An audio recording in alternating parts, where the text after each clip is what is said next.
And welcome into the Legislative Lounge. We want to welcome you guys in here today. My name is Nathan Bigelow. I am your host, along with my co-host, Mike Bales, over in Arizona. How you doing today, Mike?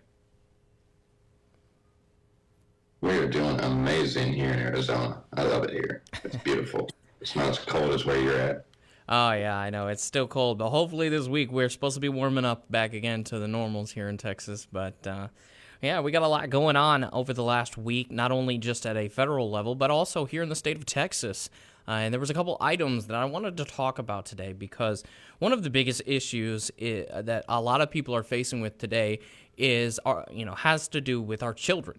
And the children are the most important things in my life. I know, Mike, you're a father as well, and you would say that was the same thing to you. Your wife and your children are the most important things to you, and their education and how, they are being presented education and the different programs that are accessible to them are also an issue that, comes to mind when it comes to it. However, a lot of schools here in the state of Texas have been applying for what short word is VOCA, or the Victims of Crime Act. It's a federal program that is supposed to allow for the protection of children in a sense that it would allow for them, the school districts and different programs within the education system, to get children out of messy situations in the home place and allow for counseling and things of that nature to take place for them, which is all good and well. But the problem is that the left has really gotten their hands on this program and has taken it to a whole different level. For example, parents need to be aware of the hidden dangers that the programs that are actually within it, that are actually taking the rights and authorities away from them as parents. I mean, within the program itself, it enables school districts to bypass parental consent, insert government authority into private family matters, and operate under the cloak of secrecy that leaves parents in the dark about their children's well-being. Now, in particular, that is happening here in the state of Texas because a lot of schools are actually starting to apply for this funding, which is going to open up a whole new avenue into Texas around what is the schools doing with our children. And the question then becomes, well, are they advocating for things that are actually necessary, or are they institutionalizing our children with information that we don't deem is acceptable to our children? For example, we're hoping to have a guest next week on our show that's going to give their story behind a situation that has to deal with VOCA, where her child was actually being given specific hormones unbeknownst to her for over a year from her school counselor because she was put into counseling that she wasn't aware of. So you definitely want to tune in next week. Hopefully we can have her on, if not next week, within the coming weeks, to give her perspective of how VOCA is a very rights taken away from the parents' situation. And it's one of those situations where you can't really advocate for one thing if there's loopholes to it. Now, Mike, I don't know if you've heard of VOCA or what your understanding of it is, but what's your perspective of, schools having any kind of say in regards to, what the children's counseling and matters of, situations that they might be going through at home when they're taking it to this extreme? We saw this play out during COVID as well. Schools would go behind parents' backs and, vaccinate children against the parents' will or unbeknownst to the parents. So it's no new practice that schools are subverting the parents completely and just exercising too much power. And this is just another example of that tyranny, if you will. And I would be on a different level of upset. But upset doesn't begin to describe the level of emotion that I would feel as a father, especially, let's say, if my daughter was receiving hormones for a year. And not to mention the consequences of that chemically just on the body for a young girl. Absolutely. I mean, I'm a father of two young girls myself, and it's things like this that actually have pushed me and my wife to do homeschooling. Anybody that knows me and knows our show, I've talked about it repeatedly a lot of times, which I'm about to dive into in another matter here in the state of Texas. But it's the uncertainty of knowing what these individuals are doing in the school systems with our children that make it to where we don't trust them. Because a lot of times you go to a lot of these school councils or even national councils when it comes to teachers, and there's teachers out there that'll be like, we don't understand why parents don't trust us. It's because you're doing things behind our backs, which without our knowledge and without our approval, honestly. And when it comes to the education of our children, nobody should have a say in it except for the parents. And that's 100%. Just the reality. 100%. I mean, we see it all the time. Teachers all over say that, we don't want religion in schools. However, in that same breath, they're trying to teach, they're trying to sexualize the children, trying to teach them about the LGBTQ.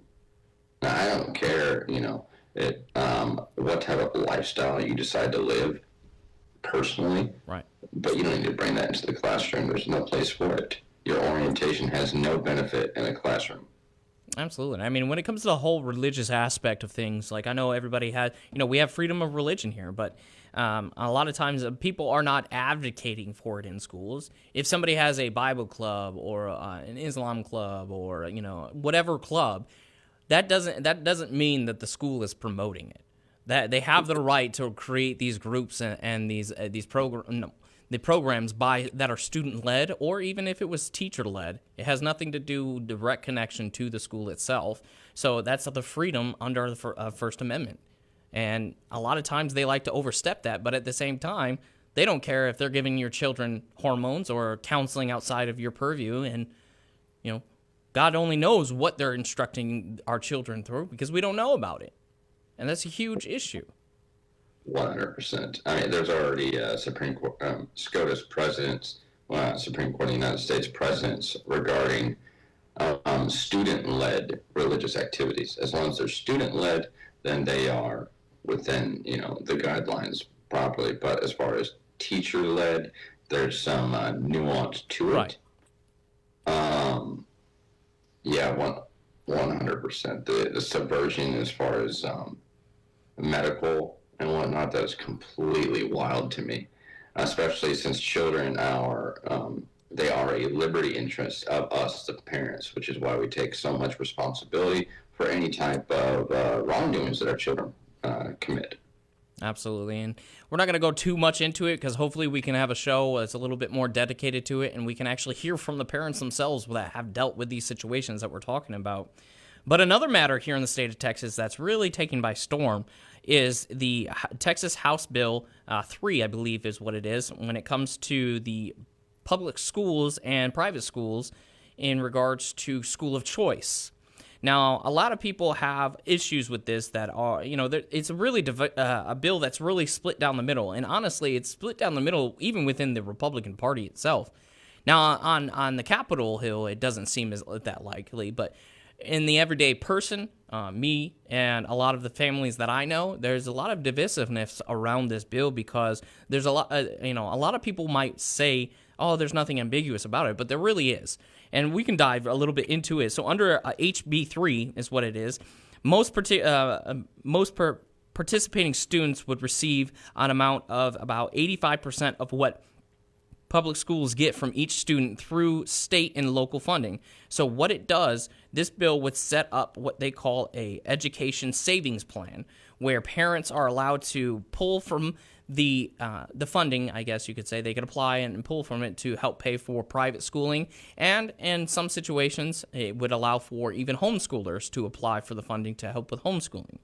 But there's quite a bit of issue that a lot of people are having with it, not only just in the private or in the public sector, but also in homeschooling, because there's a lot of nuances to the bill itself that doesn't directly address the issue of applying for government funding and whether or not regulations can be implemented. Now, a lot of people have conversations about, the public funding because, a lot of parents will use this to get their children into private school, which would underfund or take funding away from the public schools, which has been a major issue across the country. And regardless of whether or not you're Republican or Democrat, I mean, that's just the reality of it, because there are going to be parents out there that are going to use this funding to get their children into private school. I don't see there's anything wrong with that. However, we also have to address the fact that public schools are already underfunded. Like, that's not a political left or right. I know a lot of people are like, well, that's a Democrat talking point. Well, in reality, it is a truth, though. We have a lot of problems, a lot of problems is that there are schools that are underfunded. That's just the reality of it. And it limits the scope of what teachers can and cannot do in those particular areas. I mean, I've talked to public school teachers that are using their own paycheck to get supplies and things in their classroom. And honestly, I just think that's wrong, especially here in the state of Texas with how much we pay in property tax, which is the top contributor to public school funding.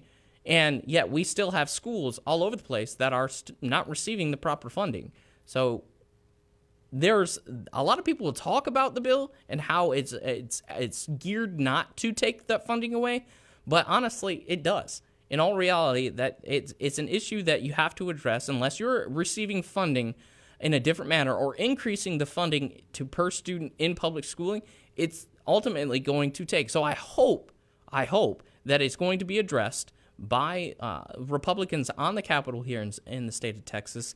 That, are you going to advocate or include into the bill extra funding for public schools, because it will take funding away from those schools as parents move children into private schooling, which I personally believe that the choice of where you do schooling or how you get your schooling is in the hands of the parents themselves. So I have no problem with parents taking their children and putting them in private school with this funding.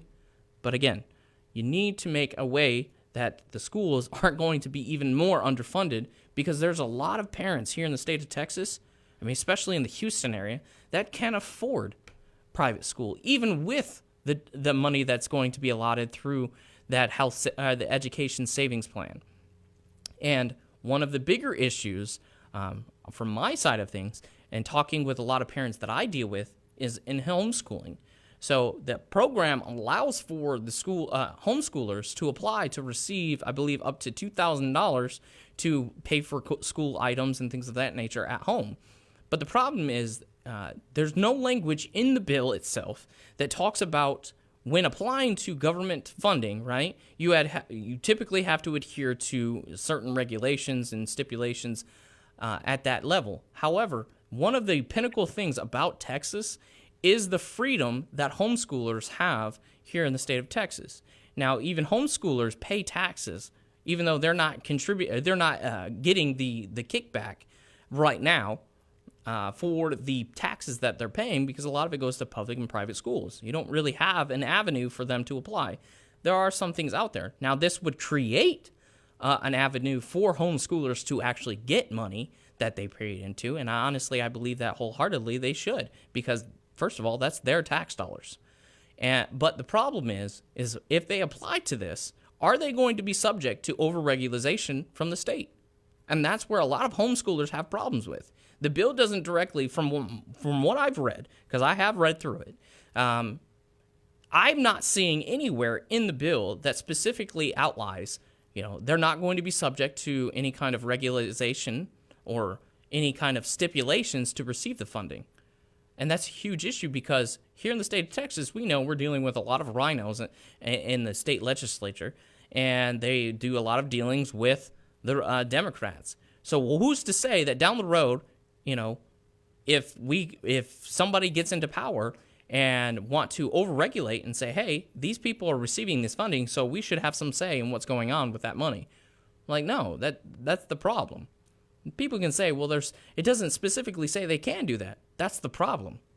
That's the problem with the bill. Yeah, it's interesting that we have so many schools that are quote unquote like underfunded, when the Department of Education receives almost $100 billion every year. And if you divide that up between 130,000 different schools, that means each school should roughly get $500,000 of federal funding right? So it's really on us to hold our governors accountable and get an itemized allocation of how that funding is, going. Is it going to the schools that most need it, or is it going to the schools that are performing well based on a standardized testing system? Right. And I understand we might have a little bit of this is the thing between me and Mike. We don't always agree on everything, even though we're best friends and we run a show together. I do understand your aspect of understanding, funding going towards the best schools, but at the same time, there's schools that absolutely need that funding that aren't receiving it. And we sit here and we complain about, children that aren't reading better, or their math and arithmetic and all of that is down. It's like, can we talk about possibly there being an issue with underfunding with public schools that might contribute to that factor? I would say yes. So, I understand. Me personally, I believe that parents should have full say and full hold on where a child gets their education and the curriculum they're in. But at the same time, I'm not oblivious to thinking that, if given the opportunity for some parents to take their children out of public schooling and put them in a private or even homeschool, in my case, that's not going to harm the public school system, because that's how they get their funding, is in head count. Now, at the same time, there's a lot of caveats to that, because the public school system at times misallocates and doesn't use it properly. So there's a conversation around it, is what I'm saying. Yeah, I could see this basically snowballing into a variety of different issues or potential issues. Right. You could see it as a investor dictating how the investment is being utilized. And then I hope, before this is implemented, that the IRS and the federal income tax is already done away with. That way you wouldn't have to potentially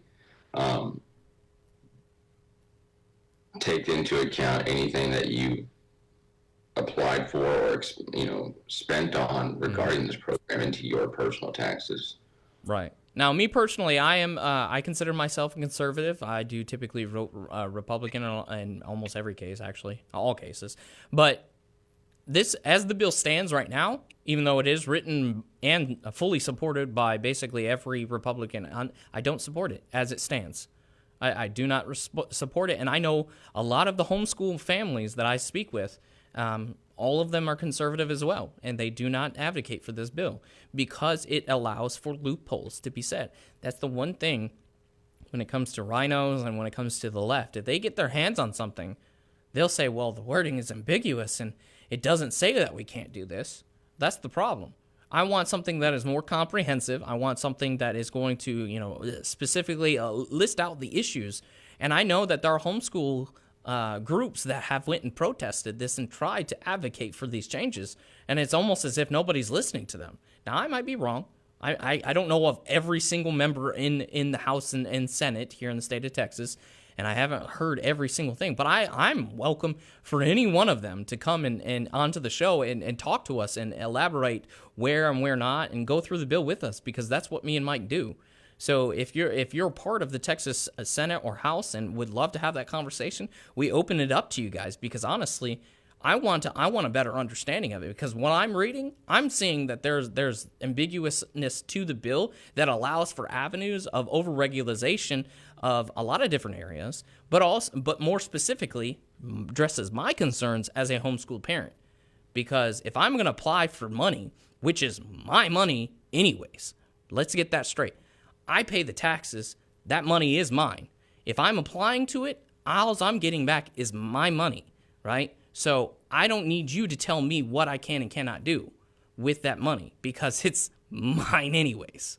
So again, I open it up to anybody out there that's listening and wants to come onto the show and that's on the state or House side and kind of explain it to us, because I can promise you, after just listening to this, there's going to be hundreds of people, if not thousands of people, that want to hear the same thing that I want to hear, is how are we going to address the issues that are, people are bringing up about this bill.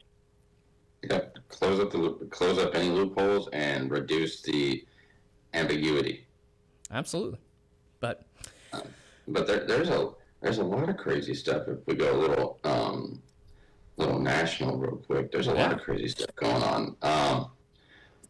Now, but out of Arizona, there's a bit of protest going on over the Arizona ICE Act, SB 1164, and I don't understand why there's so much. Well, I do understand because it has to do with illegal aliens being deported. But SB 1164, the Arizona ICE Act, all it does throughout its 8 pages, 6 pages that actually matter, is just mandates that Arizona law enforcement comply with federal law enforcement in regards to deportation, in regards to apprehension, and anything that goes along with that line. I mean, it's so self-explanatory. It's unreal to me why anybody would oppose it. I mean, honestly, Mike, though, like, it's kind of a redundant bill, honestly, because you have to comply with federal immigration because it is a federal law. Like, they are the ones that have jurisdiction over immigration. Regardless of how you feel about the federal government from a state perspective, the Constitution clearly gives the federal, when it comes to immigration, gives the executive branch the full authority over immigration. It's just how it is. 100%. It's such an easy bill to read, and so if anybody's curious, SB 1164, the Arizona ICE Act. It's pretty easy. Then we come over here, you get to a little bit more radical, and I talked to you a little bit about it yesterday, Nate. Yeah. So this is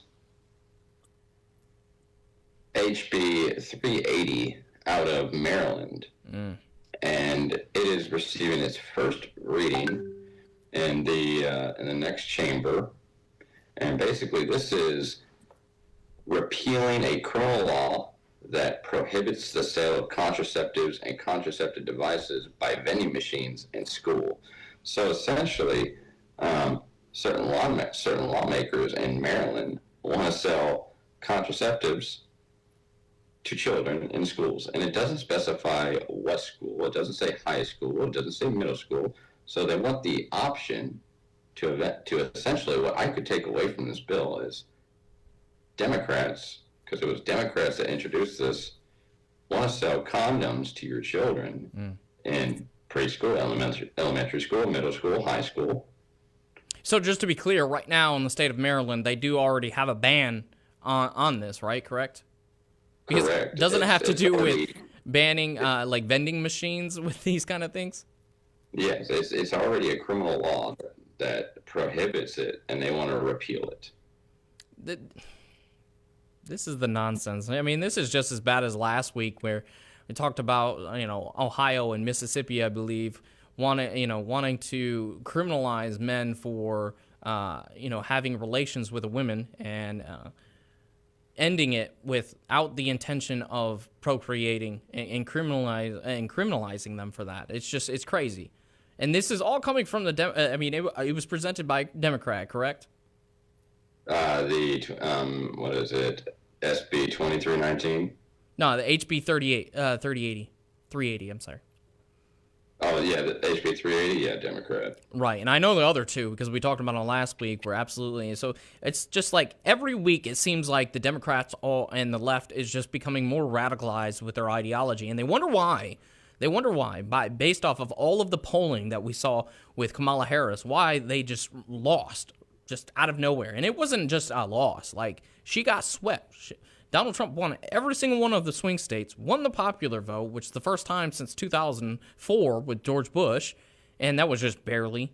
And they sit here and say, well, all of the polling, I don't understand it. It's because you guys are just going completely insane.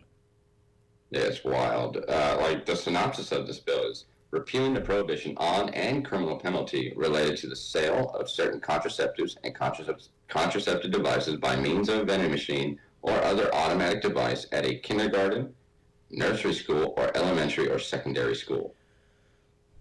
I mean, think about this, parents that are listening. Would you be okay with contraceptives being in a vending machine of your third grader's school?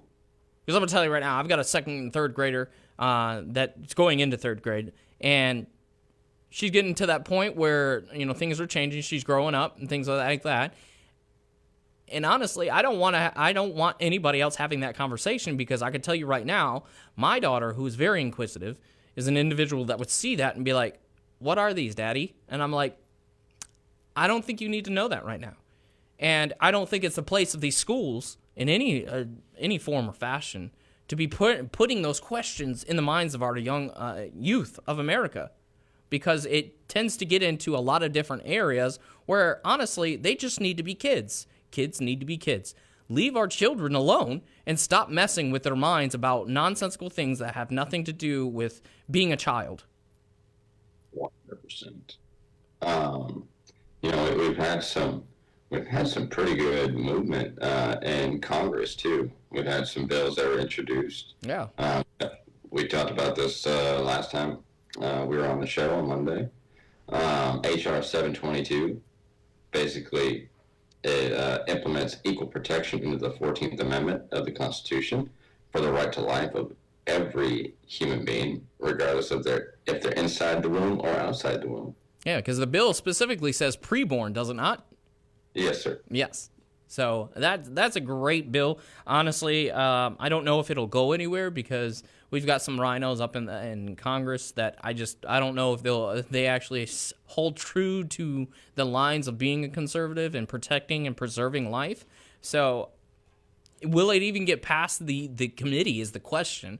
And that's something we'll have to see, because you really sit here and you ask yourself, the Republicans, and be like, do you really adhere to the philosophies of being a conservative and preserving life? I guess we'll find out.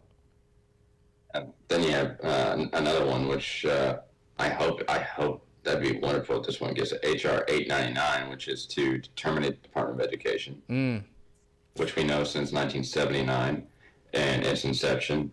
Before 1979, the illiteracy rate in this country was less than 4%. Now, in 2025, it is above 21%. So that means 1 out of every 5 Americans are completely illiterate. They do not possess the ability to read or write. So that comes out to like 66 million Americans that do not possess the ability to read or write. Another 65% of Americans have below an 8th grade reading comprehension level. So you're looking at probably around 80% that... I mean, we've dived into the numbers before on our own podcast on Monday night, where we talked about how the federal government, and when it comes to the Department of Education, I believe the last time I looked, it was around $247 billion that they take in on an annual basis for that particular department.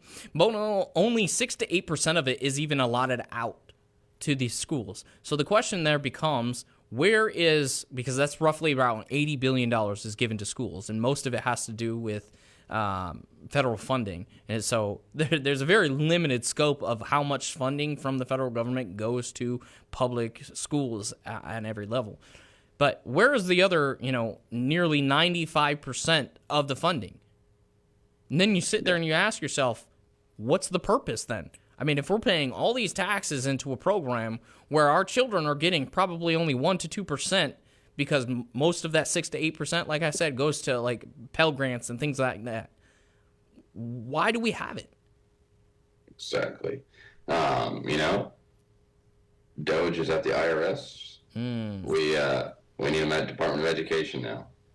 Absolutely. So, I mean, Doge has been really doing some big things. And honestly, we're just seeing more and more people on the left that are just going absolutely bananas over what Doge is doing. And I need to add some clarification, because it seems like people are confused on what the parameters or the authorities thereof, or lack thereof, that Doge actually has.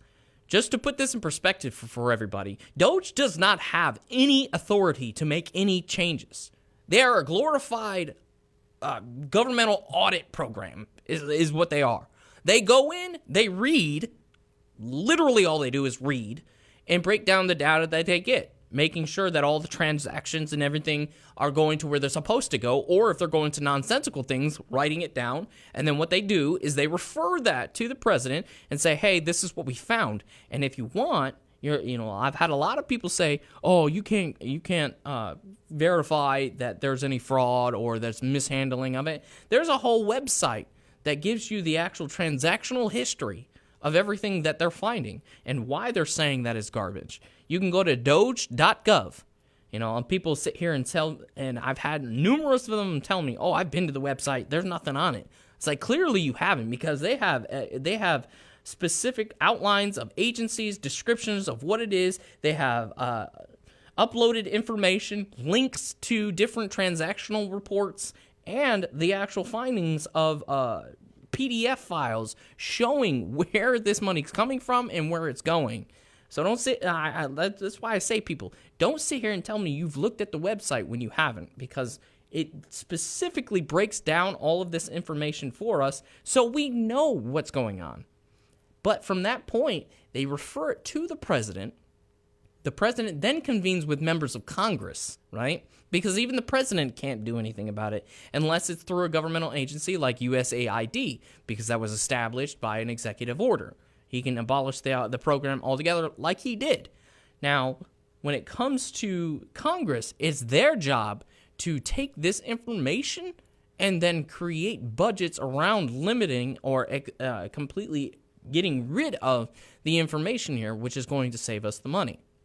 Like I said last week, a week and a half ago, the Republicans presented a budget resolution, which does just that based off the preliminary finding of Doge and things from the Festivus report. So we'll see more and more of that. But it ultimately comes down to what Congress is going to do. So stop saying that Doge is making these unilateral decisions or Trump's making these unilateral decisions. Everything Trump has done has been within his scope as president. I mean, because a lot of people will sit here and they're blue in the face and tell me, oh, he doesn't have the right. It's illegal for him to get rid of the USAID. And that's just not true. I mean, we've talked about it before. It was formed by an executive order. It can be removed by an executive order. It is under the executive branch. And, according to the Leader report, President Trump's not even exactly pleased with Doge's progress so far. He wants Elon and Doge to be more aggressive. Yeah, absolutely. And on top of that, Eli Crane has introduced articles of impeachment against a federal judge who blocked Doge from accessing Treasury Department information. Right. Like, there are so many judiciary actions being held against Donald Trump, Elon Musk. I can't keep track of them all. I mean, and there was There's 3 blockades. That was one of them that you just spoke about. Another one was there was a federal judge that blocked Doge and Trump's authority for winding down the USAID. Well, thankfully, we have another federal judge at a higher court that has actually granted the wind down to go forward, because they understand that it's directed by executive order. So Trump, again, is fully, and that came out, I believe, just yesterday. Yeah, the wind down. Yeah, that was yesterday. There's so much judiciary action, and what we're seeing is, Doge only has a read-only access. Right. And if I remember correctly, these people are upset about Elon Musk. I'm pretty sure he's had a top secret clearance since Obama. Yeah, I think it was even before that. I mean, he's been working with NASA for a number of years with SpaceX. So, I mean, he's given top security clearance. Like, it's not just there's different levels, right? He's got top security clearance in these areas. And a lot of people don't know that, I've had people in live debates that I've been in over the last week or so saying that Doge is an imaginary, organization. It's not real. It's like, yes, it is. It was just like USAID. It was officially recognized as an executive agency under an executive order from Donald Trump the day he was put into office. And Elon Musk is a top advisor to the president, formally recognized as an employee of the federal government. So anybody saying here, oh, you just got this random billionaire doing it, no, he's an actual federal employee now. I don't know if you know that. He's just not taking a paycheck for it, just like Trump. Yeah, they're all mad. Oh, Donald Trump's got his billionaire friend. Well, why are you so upset about billionaire? You like George Soros?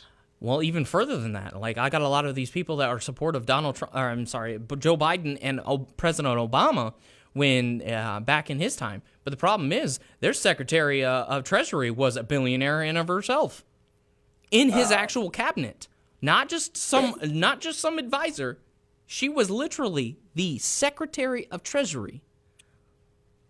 Yeah, but it's like, well, why all this hate towards billionaires when you have your own billionaire supporters? I mean, Governor Pritzker out of Illinois, he's worth $3.2 billion. I don't know how you did that. Right? Because and he's one of the most vocal people against what's going on lately. It's kind of funny how that works, right?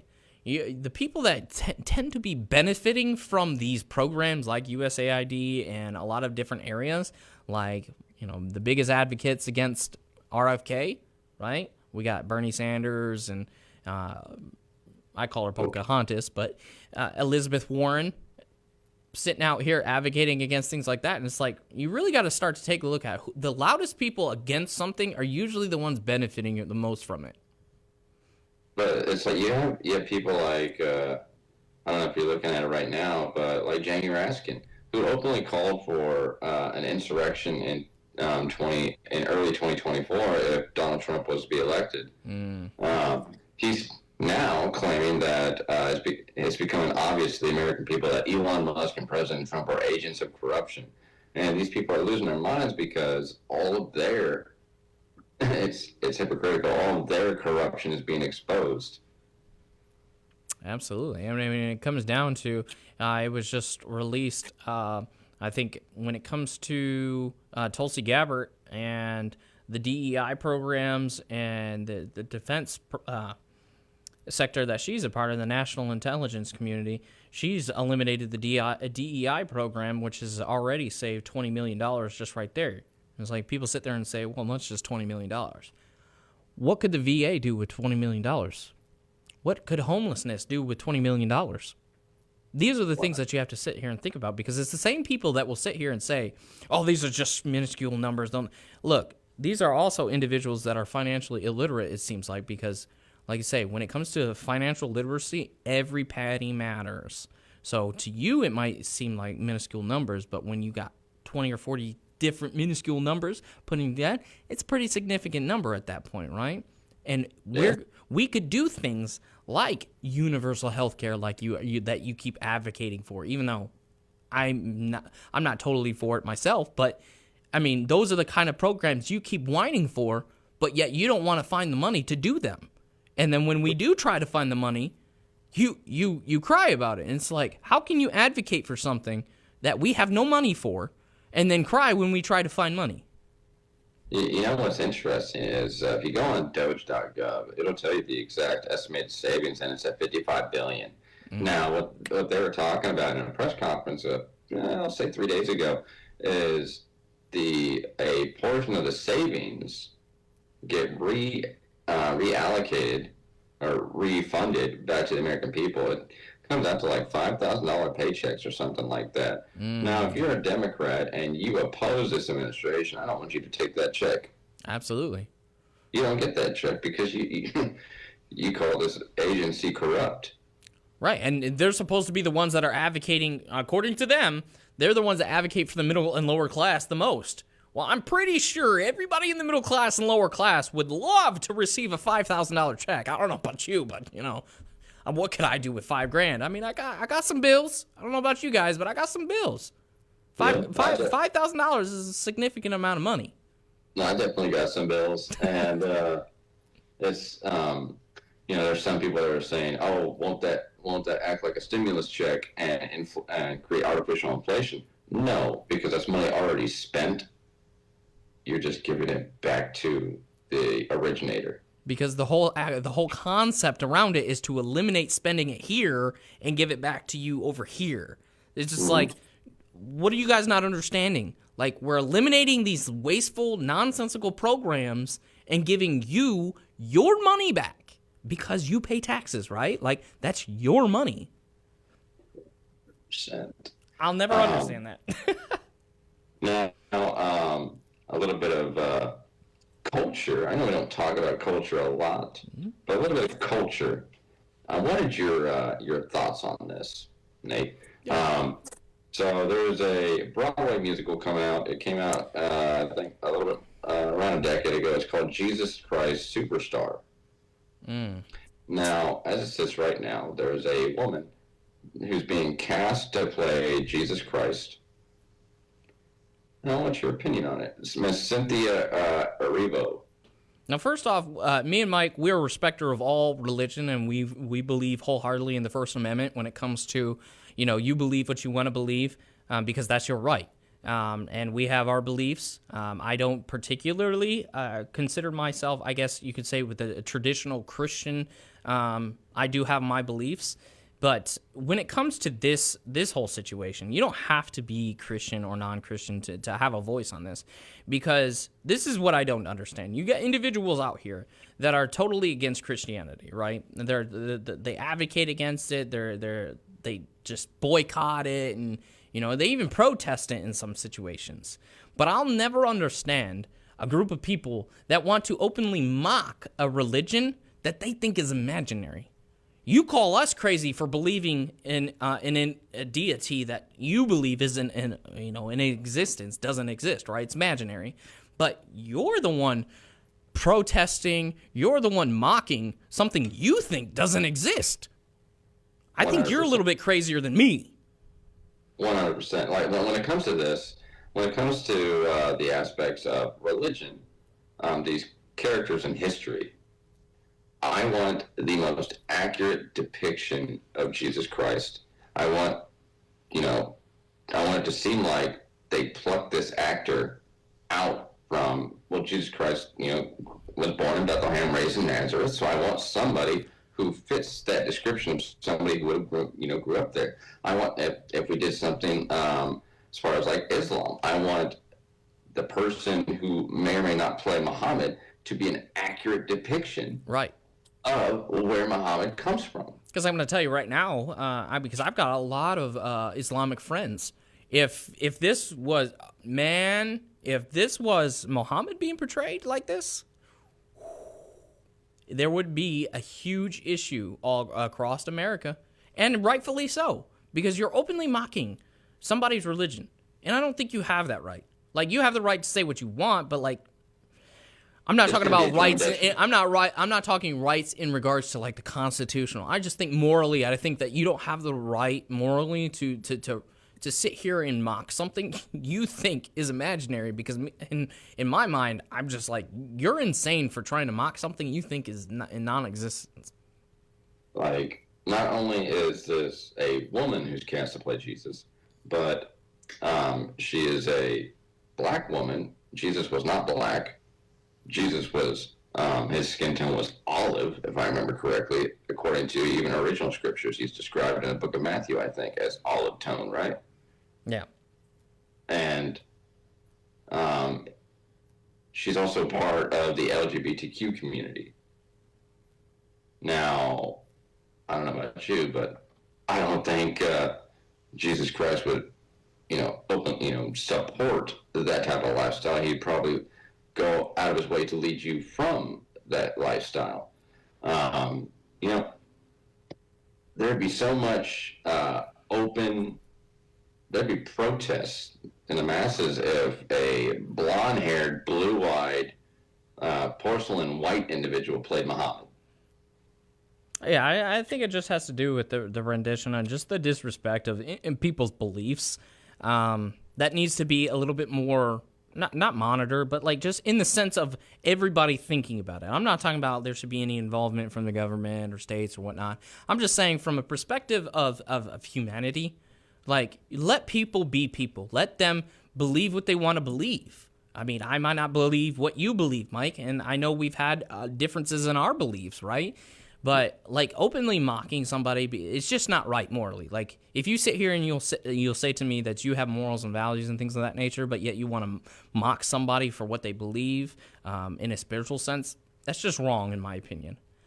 But 100%. taking a look, 100%. but yeah, taking a look at several different things that happened throughout the nation over the last week here. There was a lot of movement in Congress, of course, like we've been saying, but one of the bigger things this week was Kash Patel. Kash Patel was an individual that has been confirmed, but even though his vote was 51 to 49, right, I actually believe that he was probably the most controversial confirmation just because of the extent of questioning, delays. I know Pete Hegseth was a 50-50 and then split by the vice president, so you would think that he would be a little bit more controversial, but no, in all reality, his was more of a personal attack on his home life and things of that nature. So honestly, it's not controversial. I think that's just a low blow by the left, honestly, because that was the only thing that they talked about. Because in all reality, his qualifications to be the Secretary of Defense was all there. There's no question about it. Right, that's just the reality. I mean, he's a veteran. He's worked in that area. He's worked in the intelligence community. He's done a special operations. He's combat vet. Like when it comes to defense and security and things of that nature, I don't know of anybody better than an actual military individual. So, but when it comes to Patel, there's questions about his support and things like that. So I don't see them as a valid question. But, they kept questioning about the whole January 6th. They kept questioning about Donald Trump's statements. They kept questioning him about, things that were politics related, honestly, which made it a lot more controversial, even though I don't agree with what they attacked him on. I think they tried to attack him for his qualifications, which in all reality, he's just as qualified as anybody else that's been in the position before. I mean, he was an attorney. He's worked in the national security intelligence area. He's worked for the DOJ. You can't sit here and question a man's resume when his resume is just like a lot of other people that have been the FBI director. 100%. It's laughable when these clowns really, talk about qualifications when majority of them are not qualified to even read the Constitution. We've seen time and time again where they are constitutionally illiterate. I mean, AOC, Lisa Murkowski, Susan Collins, who were the two Republicans. The Republicans that voted against Kash Patel. It's truly upsetting when we see representatives of our voice that don't understand their own job, mm-hmm. and they're trying to say that Mr. Patel is not qualified when his resume is probably 3 times as large as some of theirs. Understand it. So he was a defense attorney. He was a trial attorney for the DOJ. Worked on a national security intelligence committee within the White House, within parts of Congress, not as a congressional member, but as part of it.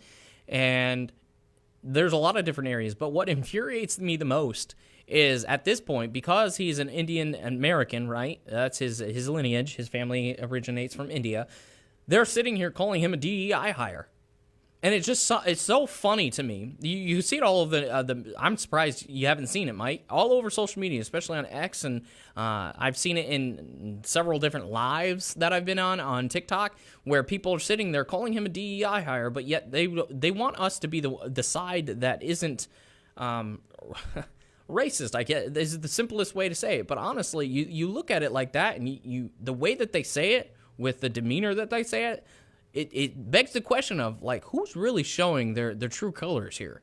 Because he has the qualifications. Look at his resume. For you to sit here and say that an Indian American man is taking over a white gentleman's job, it's how they're making it out to be, because Christopher Wray, it begs the question of, are you really showing your true colors here? Because why else would you be saying that?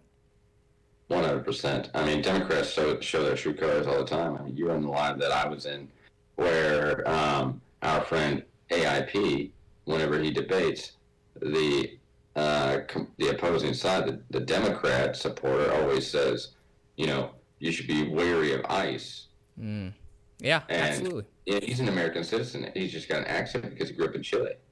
Yeah, that and it's it you see it from the left all the time. They try to campaign themselves or be the champion of the left of diversity, equity, and inclusion, and it almost is like they don't understand what those words mean, because you're sitting here, equity and inclusion, right? Inclusion of people that have different backgrounds, but yet here you are with a man that is fully qualified to be this position because he has a similar resume to people that have done the job in the past.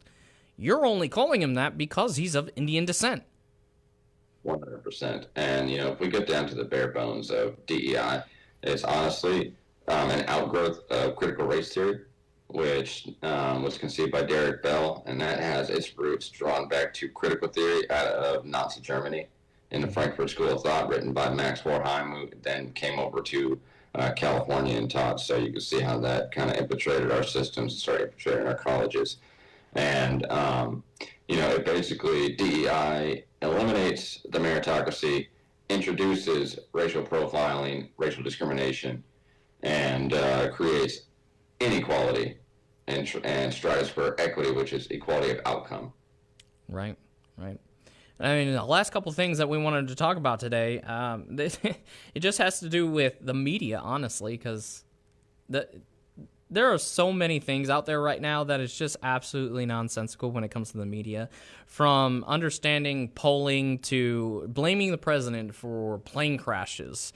It's just, what are we doing nowadays with media? Because in all reality, for the last several years, right, gas prices we've seen fluctuate, get over $4, $5, and you talk about places like California, you get $6 and $7 a gallon, but the president has no control over that. But somehow, some way, out of this presidency, as of January 20th, the president has some kind of control over the rate of plane crashes, according to the left, because they're sitting here blaming Donald Trump for the number of plane crashes, and saying that because what he did with the FFA and limiting the number of people that worked there, somehow that contributed to plane crashes. Actually, if you look at the 2024, the amount of plane accidents and crashes that happened in 2024, January, there were more January 2024 than there were January 2025. There were more in February of 2024 by far than 2025. So is it Biden's fault for all those plane crashes as well? It's like the hyper focus on something that happened that could have been avoided, and it was due to the incompetence of a pilot, in my opinion, that was being instructed on what to do properly. That's kind of like just triggered this hyper focus on it. It's just like, I don't know if you remember, Mike, I don't know if it was last year or 2023 when all these train derailings started to happen. All of a sudden, that was all over the news, that you heard of train derailings and chemicals and all this other stuff, and the government's trying to poison us and all this other stuff. And it's like, is this just like another one of those situations where we're seeing one event and then just hyper focusing on it for a particular reason? That's why, I say it all the time, be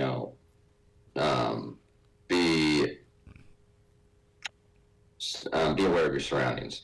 Like, pay attention to that man behind the curtain, because they might want you to hyper focus on the train derailment or the plane crash, but pay attention to what they're doing inside Congress. What kind of legislation are they trying to get passed? Like, this whole hyper fixation on the FFA employees, the firing of 300 employees, when the government knows full well that there's 45,000 employees at the FFA. Right. And and then also, it's the media, really. The media makes these stories just hang on for weeks and weeks and weeks. And now we're seeing the media even talking I saw an interview between a pollster and Chris Hannity just yesterday actually, where he was talking about the approval rating of the president, right, based off polling. And I was like, I don't know about you, but I've never been a part of a poll. I've never had somebody say, hey, what is your approval rating of the president and what he's doing? But funny enough, I'll get to it here in a moment, but when it comes to the polls, have we not learned that they are meaningless? Yes. Every single poll leading up to the 24 election showed Kamala Harris winning easily, but yet she lost in a landslide. 100%. It's wild. The continuation of this this ridiculousness. I mean, I this is a warning to everybody listening. Stop taking stock in polls, because ask yourself, ask the person sitting next to you, have you ever actually been polled before?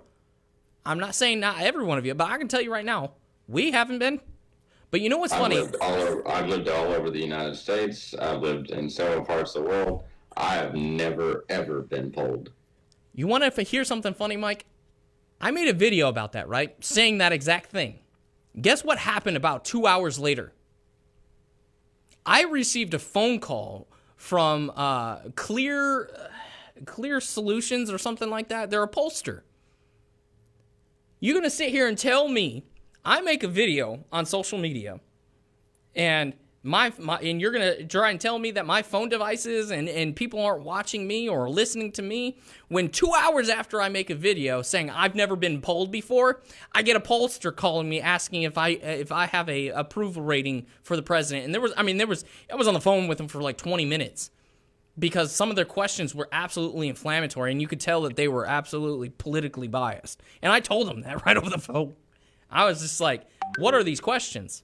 But anyways, when it comes to the whole situation, we've got a lot of things coming up next week.